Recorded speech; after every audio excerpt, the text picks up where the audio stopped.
দেখো মন্টু ভাই কত সুন্দর শীষ বাজায়, শুনলে মনটা কেমন করে। আমার মনটা জানি কেমন করে, পঞ্চায়েত ওই পাগলার নরলি ধরিয়া একদম টাইনা সিরিয়া ফেলাই।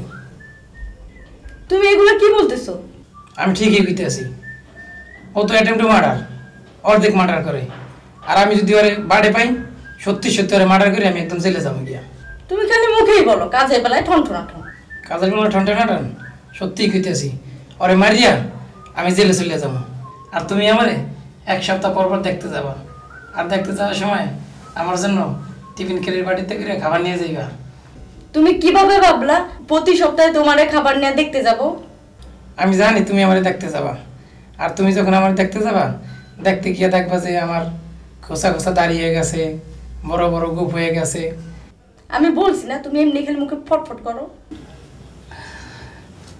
আচ্ছা ঠিক আছে, শোনো তোমার একটা গান শোনাই। আমি বন্দি কারাগারে, আমি বন্দি কারাগারে, আসিলালা বিপদে বাইরা আলো চোখে পড়ে না।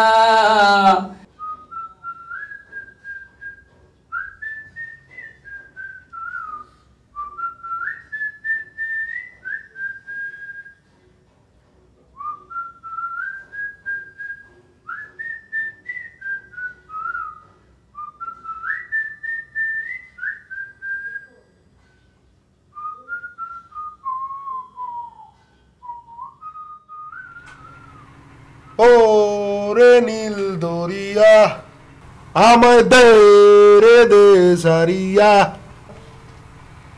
হো রে নীল দরিয়া আমায় দে রে দে সারিয়া। কি শুরু করলা? তুমি আমাকে ঘুমাতে দিবা না? তো তোমার ঘুম আসলে তুমি ঘুমাও, আমার এখন গান গাইতে ইচ্ছা করতেছে, আমি গান গাইতেছি। রাত 2টার সময় গান গাওয়ার দরকারটা কি তোমার? হ্যাঁ কেন?